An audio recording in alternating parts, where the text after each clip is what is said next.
So আজি আমি আকৌ আহিলোঁ নতুন টপিক লৈ। তো আজি আমি চাম কাইনেমেটিক্স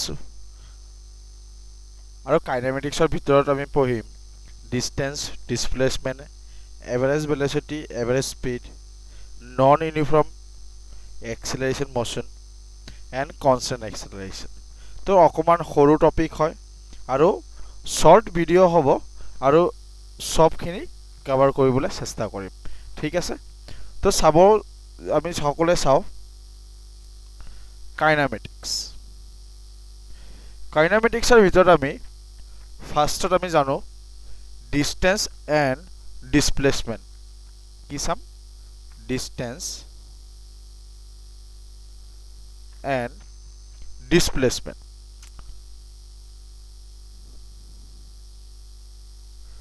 তো সবে আমি কিছুমানে জানো আৰু ভালকে জানো। ইয়াৰ ভিতৰত ডিষ্টেন্স মানে হ'ল length of actual path. Distance মানে হ'ল লেন্থ অফ একচুৱেল পাথ, ঠিক আছে। দেন ডিসপ্লেসমেন্ট মানে কি? ডিসপ্লেসমেন্ট মানে হ'ল লেন্থ অফ শৰ্টেষ্ট পাথ, মানে সৰু পাথ, শৰ্টেষ্ট পাথ, ঠিক আছে। যদি আমি এক্সাম্পল হিচাপে যদি চাব বিচাৰো, আমি কি কৰিলো,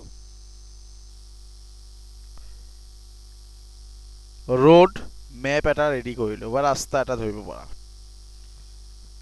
এক্সাম্পল এ আৰু বি দুটা পইণ্ট হয়, ঠিক আছে।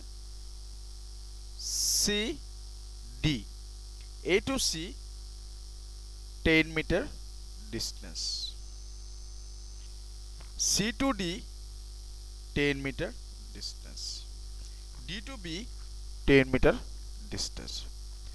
ইয়াতে আমি ইজি যদি ভাবো ডিষ্টেন্স আৰু ডিসপ্লেসমেন্ট কেনেকৈ আমি ওলাব পাৰোঁ, লিখা আছে length of actual path. Suppose আমি কোনো এজনৰ নাম ললো, সাপোজ ৰাম। ৰামৰ ঘৰ এ বুলি ধৰিলো, ৰাম হাউস এ বুলি ধৰিলো, আৰু ৰামে যোৱা স্কুল বি বুলি ধৰিলো। বিত আছে ৰামৰ স্কুলটো, ঠিক আছে। ৰামে কি কৰে, এৰ পৰা লৈকে চি হয়, চিৰ পৰা লৈকে ডি হয়, ডিৰ পৰা লৈকে বি হয়, এনেকে এনেকে ঘূৰি মেলি সি স্কুললৈকে যায়। এতিয়া যদি আমাক যদি সোধে ইয়াতে কোৱাচোন আমাৰ ডিষ্টেন্সটো আমি কেনেকৈ ওলাম, লিখা আছে length of actual path. Length of actual মানে কোনটো ৰাস্তাৰে সি একচুৱেলি সি গৈছে, এৰ পৰা চি, চিৰ পৰা ডি, ডিৰ পৰা বি, এইটোৱে হ'ল আমাৰ একচুৱেল ডিষ্টেন্স। তো আমি যদি কাউণ্ট কৰোঁ 10 মিটাৰ 10 মিটাৰ 10 মিটাৰ, প্লাছ কৰি দিয়া 10 প্লাছ 10 প্লাছ 10, টোটেল আমাৰ 30 মিটাৰ জাৰ্নি কৰি সি স্কুলত যায়। সেইটো হ'ল একৰ্ডিং টু ডিষ্টেন্স। ডিসপ্লেসমেন্ট যদি আমি চাব যাওঁ, লেন্থ অফ শৰ্টেষ্ট পাথ, একেবাৰে সৰু পাথ কোনটো, আমি কি কৰিব লাগিব, একেবাৰে সৰু পাথ হ'ল এ আৰু বিৰ মাজত, এইটো হ'ল তাৰ শৰ্টেষ্ট ডিষ্টেন্স। এ আৰু বিৰ মাজত ডিষ্টেন্সটোৱে হ'ল শৰ্টেষ্ট ডিষ্টেন্স। এতিয়া কোনোবা আহি ক'লে, ঐ পাগল ৰাম, তই ইমান ঘূৰি কিয় গ'লি, ইয়াতে দেখোন এৰ পৰা বি এটা যদি ৰাস্তা হ'লেহেঁতেন তত ইজি হ'লেহেঁতেন। শৰ্টেষ্ট পাথ, সৰু পাথ, আমি শ্বৰ্টকাট কেতিয়াবা বিচাৰোঁ যে শ্বৰ্টকাটেদি কিমান আমি সোনকালে যাব পাৰোঁ, সেইটোৱে হ'ল আমাৰ ডিসপ্লেসমেন্ট। এ আৰু বিৰ মাজত থকা সেই তোমাৰ ডিষ্টেন্সটোৱে হ'ব আমাৰ ডিসপ্লেসমেন্ট। লেন্থ অফ শৰ্টেষ্ট পাথ মানে সৰু পাথটোৱে হ'ব আমাৰ ডিসপ্লেসমেন্ট। এইটো পাথ আৰু ওপৰৰ পাথটো সেম হয়, ওপৰ যদি 10 মিটাৰ লাগিছে তলতো কিমান লাগিব লাগিব, 10 মিটাৰ লাগিব লাগিব। তেতিয়া আমাৰ কি বুজিম, ডিসপ্লেসমেন্ট, ডিসপ্লেসমেন্ট কিমান 10 মিটাৰ। ডিষ্টেন্স মানে একচুৱেল পাথ, কিমান সি অতিক্ৰম কৰি গ'লে, ইয়াৰ পৰা ইয়ালৈকে, ইয়াৰ পৰা ইয়ালৈকে, ইয়াৰ পৰা ইয়ালৈকে, এইটো হ'ল ডিষ্টেন্স একচুৱেল পাথ। আৰু ডিসপ্লেস মানে শৰ্টেষ্ট মানে শৰ্টকাট, ইয়াৰ পৰা ইয়ালৈকে যদি ৰাস্তা যদি থাকিলেহেঁতেন সি ইয়াৰ পৰা শৰ্টকাট যিটো ৰাস্তা চুজ কৰিব সেইটোৱে হ'ব displacement.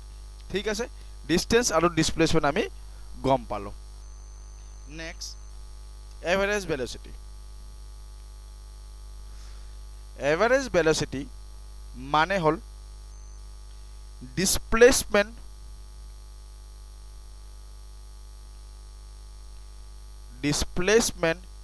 divided by time okay এতিয়া suppose same example for example কেনেকে আমি উলাব লাগে suppose এনেকুৱা এটা হাফ সাৰ্কেল এটা দিয়া আছে সিক তেনেকে a আৰু b দিয়া হৈছে টাইম আমাৰ দিয়া আছে যে এইখিনি বস্তু যাবৰ কাৰণে আমাৰ টোটাল টাইম লাগে 5 সেকেন্ড ঠিক আছে এইখিনি আমি গম পালো তোমাক ওলাব দিছে এভারেজ ভেলোসিটি এটা শর্ট ফর্ম ভি এভারেজ বুলি লিখিব পাৰো আমি কেনেকে ওলাম V average to V average মানে হল ডিসপ্লেসমেন্ট মানে কি বুজাইছিলো শৰ্টেজ ডিসটেন্স ইমানখিনি ঘুৰি যদি আমি যদি হাফ সাৰ্কেলটো ঘুৰি যাও এটো কি হ'ব ডিসটেন্স হৈ যাব মানে ইয়াৰ একচুয়াল পাথটো এটো কিন্তু ডিসপ্লেসমেন্ট কি শৰ্টকাট কি আমি যদি ইয়াৰ পৰা যদি এটা যদি ৰাস্তা লিংক কৰি দিও তেতিয়া কি হ'ব শর্টেজ পাথ হ'ব হে শর্টেজ পাথটো ডিসপ্লেসমেন্ট হ'ব তো আমাৰ ইয়াতে শৰ্টেজ পাথটো দিয়া আছে 20 মিটাৰ তোমাৰ কোয়েশ্চনত দিয়া আছে তো আমাৰ টোটালি কি হ'ব তো এটো কোয়েশ্চনত দিয়া আছে 20 মিটাৰটো এৰ পৰা বি লৈকে যাবলৈ 20 মিটাৰ লাগে এইখিনি দিয়া নাই অকল এটো ডিসটেন্স তো আমাৰ ডিসপ্লেসমেন্ট আমি পাই গৈছো এটোৱে লাগে আমাৰ টোটাল টাইম কিমান আছে 5 second total 4 metre per second এটো হল এভাৰেজ ভেলোসিটি উলোৱাৰ ফর্মুলা ঠিক আছে গম পালো এই যে next average speed average speed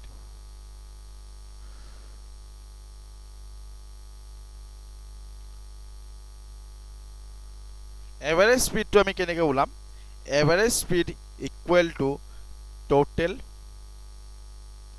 path length মনত ৰাখিবা total path length divided by total time total path length divided by total time ঠিক আছে এটা হল এভারেজ স্পিডৰ ট্রিক যদি কোয়েশ্চনটো থাকে if journey is travel in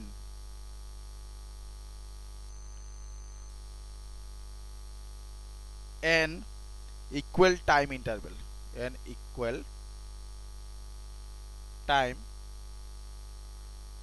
interval যদি এই কোয়েশ্চন এটো যদি লাইনটো আহে if journey is travel in an equal time interval suppose an equal time interval মানে টাইম টু সেম যদি টাইম যদি গোটেকেটা যদি ইন্টাৰভেলৰ টাইম টু সেম থাকে তেতিয়া আমি কি কৰিম সাপোজ এটো এটা স্টপিং ইয়াতে কেইটামান আমি স্টপিং লৈ ইয়াৰ পৰা ইয়ালৈকে যোৱা ভেলোসিটিটো v1 বুলি ধৰিছো ইয়াৰ ভেলোসিটিটো v2 ইয়াৰ পৰা ইটো v3 ঠিক আছে লিখা আছে n ইকুয়াল টাইম ইন্টাৰভেল ইয়াৰ পৰা ইয়ালৈকে যোৱা টাইমটো সেম ইয়াৰ পৰা ইয়ালৈকে যোৱা টাইমটো সেম t ইয়াৰ পৰা ইয়ালৈকে যোৱা টাইমটো সেম t তুমি কি কৰিবা v এভাৰেজ টু কি লিখিবা ইয়াতে চকু বন্ধ কৰি লিখিবা v1 v2 v3 vn divided by n number of time n মানে কি টোটাল টাইম কি দিয়া আছে কেটা টাইম দিয়া আছে ইয়াতে তিনটা আছে তেতিয়া হলে n এর জায়গা 3 লিখিবা যদি 4টা ইন্টারভেল টাইম দিয়ে তে 4 লিখিবা কারণ এটা টাইম দিয়া আছে ইকুয়াল ঠিক আছে এইটো হল ফর্মুলা হল if journey is traveling n equal time interval if n equal to 2 মানে যদি 2 হয় টাইম ইন্টারভেল যদি দুটা দেয় মানে 2 ইকুয়াল টাইম ইন্টারভেল মানে দুটা টাইম সেম তেতিয়া v এভারেজ টু হ'ব জানি বুজি গৈছো n এর জায়গা 2 পুট কৰি দিয়া আৰু 2 ইন্টারভেল হলে দুটা যদি টাইম থাকে অকল v1 v2 থাকিব তিনটা দিলে v3 আহিব 4 নম্বৰ টাইম দিলে v4 আহিব তো v1 v2 ডিভাইডেড বাই 2 এটো আহি গল আমাৰ সিম্পলি পয়েন্ট ঠিক আছে নেক্সট ট্ৰিক টু আছে if journey is travel in N equal distance এতিয়া দিয়া আছে ইকুৱেল ডিষ্টেঞ্চ আগতে আছে টাইম টু সেম ইয়াতে ডিষ্টেঞ্চ টু সেম দিছে ইকুৱেল ডিষ্টেঞ্চ কেনেকে চাম সেম আমি যেনেকে বনাইছিলোঁ সাপোজ ইয়াতে এটা ষ্টপিং ইয়াতে এটা ষ্টপিং ইয়াতে ষ্টপিং ইয়াৰ পৰা ইয়ালৈকে যোৱা ভেলোচিটি v1 v2 এটা v3 ওকে টাইম দিছে টাইম দিয়া নাই এটা দিয়া আছে ডিষ্টেঞ্চ ইয়াৰ পৰা ইয়ালৈকে যোৱা ডিষ্টেঞ্চটো সেম ইকুৱেল টাইম ডিষ্টেঞ্চ এই ইকুৱেল ডিষ্টেঞ্চ দিয়া আছে তো ডি ডি সেম ডিষ্টেঞ্চ এইটো ক্ষেত্ৰত তোমালোকে কেনেকে ওলাবা যদি এনেকুৱা ধৰণৰ কোৱেশ্চন আহে V average equal to N ওপৰত যাব এবাৰ তলত আহিব 1/v1 plus 1/v2 plus dot dot dot dot লিখি না থাকো 1/vn ঠিক আছে ইফ n ইকুৱেল টু 2 যদি দুটা ডিষ্টেন্স ইকুৱেল ডিষ্টেন্স যদি দিয়া থাকে 2 ইকুৱেল ডিষ্টেন্স দিয়া থাকে ডাইৰেক্ট তোমালোকে এই ফৰ্মুলাটো পুট কৰি দিবা 2v1 v2 v1 plus v2 ঠিক আছে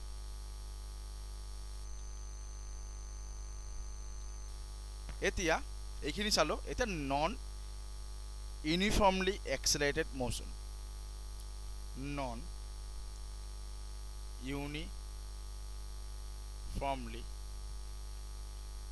accelerated motion non-uniformly accelerated motion acceleration is not equal to constant ইয়াতে acceleration to constant নহব এতিয়া এটা ট্ৰিক দিয়া হ'ব s লিখিবা v লিখিবা a লিখিবা আমি এনেকুৱা ধৰণৰ সাইনটো আমি পুট কৰিলো যদি ডিসটেন্স দিয়া থাকে ইকুয়েশন দিয়া থাকে ডিসটেন্সৰ যদি ভেলোসিটি ওলাব দিয়ে তেতিয়া সদায় d/dt লেফট টু ৰাইট ৰাইটৰ যদি ডিসটেন্স দিয়া থাকে যদি ভেলোসিটি ওলাব দিয়ে তেতিয়া dv/dt কৰিবা ডিফাৰেন্সিয়েশন অফ ds/dt কৰিলে ভেলোসিটি ওলাব আকৌ যদি ভেলোসিটি দিয়া থাকে এক্সেলাৰেশন ওলাব দিয়ে তেতিয়া dv/dt কৰিলে d/dt মানে কি ইয়াতে v2 ডিফাৰেন্সিয়েট কৰিলে এক্সেলাৰেশন আমি পাই যাম এতিয়া যদি এক্সেলাৰেশন দিয়া থাকে ভেলোসিটি ওলাব দিয়ে তেতিয়া হলে আমি ইন্টিগ্ৰেশন কৰিম কাৰ এক্সেলাৰেশনৰ ইন্টিগ্রেশন যেটো ইকুয়েশন দিয়া থাকিব সেম তেনেকে ভেলোসিটি দিয়া আছে ডিসটেন্স ওলাব দিয়ে যদি ৰিভাৰ্স আহে তেতিয়া হলে সব ইন্টিগ্ৰেশন হ'ব আৰু যদি ৰাইটত গুছি যায় তেতিয়া আমাৰ ডিফারেন্সিয়েশন ঠিক আছে সিম্পলি চাবলৈ গলে ভেলোসিটি হ'ব ds/dt ঠিক আছে এক্সেলারেশন হ'ব dv/dt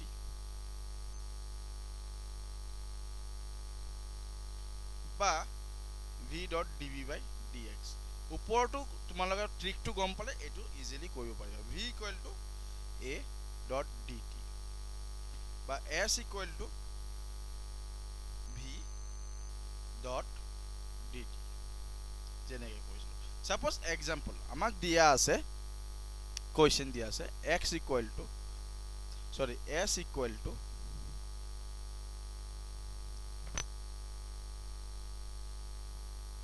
=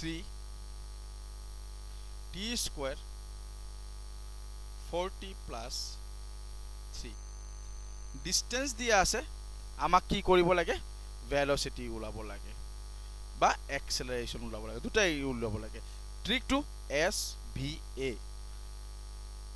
লেফটৰ পৰা ৰাইটত গৈ আছে মানে ডিফাৰেন্স কৰিম d/dt v এক্সেলাৰেশন ওলাব দিছে তেতিয়া আমি কি কৰিম ডিফাৰেন্সিয়েট কেনেকৈ কৰিব লাগে ds/dt কৰিলো পাৱাৰ টু আগত আহি মাল্টিপ্লাই হয় 2 * 3 2 পৰা 1 মাইনাস কৰি দিয়া 2 পৰা 1 মাইনাস কৰিলে 1 থাকি যাব ইয়াতে একো নাই মানে 1 মাল্টিপ্লাই কৰিলে তথাপি 1 4 * 1 হ'ব ইয়াৰ পৰা 1 - 1 কৰি দিলে মানে ইয়াৰ পৰা পাৱাৰৰ পৰা সদায় 1 মাইনাস কৰি দিব লাগে এটো 1 - 1 কৰি দিলো 3 আছে ইয়াৰ লগত কোনো কম্পোনেন্ট নাই t নাই তো তাক আমি 0 বুলিয়ে ধৰো ইয়াতে হৈ গল 6 2 3 যা 6 2 - 1 কৰিলে 1 হ'ব t আহি যাব এটো 1 - 1 কৰিলে মানে 0 মানে t টো গুছি যাব 4 মানে আহি গল আমাৰ 60 + 4 ঠিক তেনেকে আমাৰ যদি এতিয়া কয় আমি পাই গ'লো ভেল'চিটি, কাৰণ ডিফাৰেঞ্চিয়েট ds/dt কৰিলে আমি কি পাই যাওঁ, ভেল'চিটি পাই যাওঁ।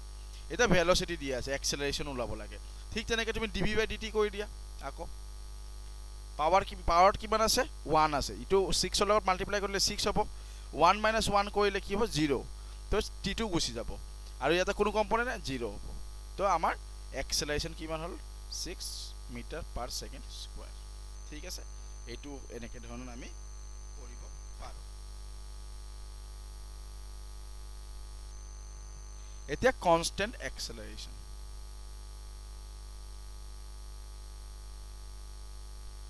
কনষ্টেণ্ট এক্সেলাৰেশ্যনৰ কিছুমান ইকুৱেশ্যন আছে, যিটো নিউটন ইকুৱেশ্যনছ বুলি কওঁ।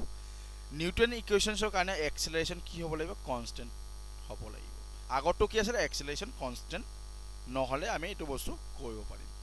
Newton equation are valid,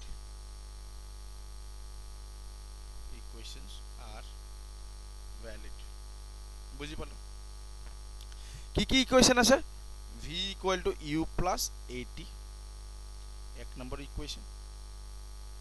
s = ut + half at² 2 number. v² = u² + 2as 3 number equation. আৰু এটা ইকুৱেশ্যন আছে যেটো আইনষ্টাইনৰ কপিৰ পৰা লোৱা হৈছে, ফ্ৰম কপিৰ পৰা লোৱা হৈছে। এইটো হ'ল এচেণ্ট = u + a/2 2n - 1। এইকেইটা হ'ল কনষ্টেণ্ট এক্সেলাৰেশ্যনৰ ফৰ্মুলা। ঠিক আছে, হৈ গ'ল। কি কি পালো, v = u + at, s = ut + half at², v² = u² + 2as, from কপিৰ পৰা আমাৰ এচেণ্ট = u + a/2 2n - 1। ঠিক আছে, এতিয়া stopping distance and time.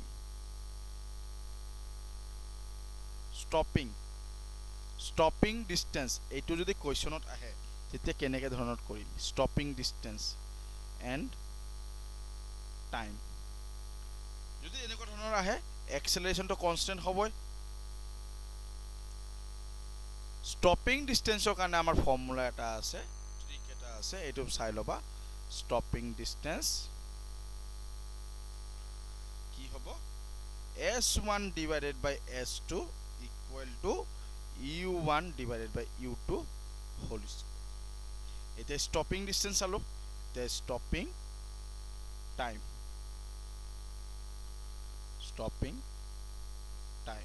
Stopping টাইমটো কেনেকৈ ওলাম, t1 / t2 = u1 / u2। ঠিক আছে, তো এইখিনি হ'ল আমাৰ কাইনেমেটিক্সৰ আজি দিয়া তোমালোকৰ অকণমান সৰুকে ফৰ্মুলা এণ্ড অকণমান ট্ৰিক।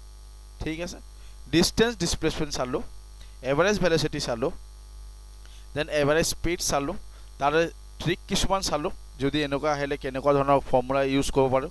নন ইউনিফৰ্ম এক্সেলাৰেশ্যনতো তাৰে ট্ৰিক দিলোঁ। তাৰপিছত কনষ্টেণ্ট এক্সেলাৰেশ্যনৰ কি কি ফৰ্মুলা আহে, নিউটন ইকুৱেশ্যন যিটো কওঁ আমি সেইটো দিলোঁ। ষ্টপিং ডিষ্টেন্স আহিলে কেনেকৈ কৰিব পাৰে সেইখিনি দিলোঁ। ঠিক আছে, এইখিনি আমি আজি তোমালোকক প্ৰভাইড কৰিলোঁ।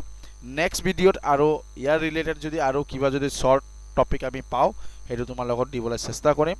পাৰিলে চেনেলটো তোমালোকে লাইক, শ্বেয়াৰ আৰু ছাবস্ক্ৰাইব কৰি থৈ দিব পাৰা, আৰু বেল বাটনটো ক্লিক কৰি থবা যাতে তোমালোকে নটিফিকেশ্যনটো পাই যোৱা।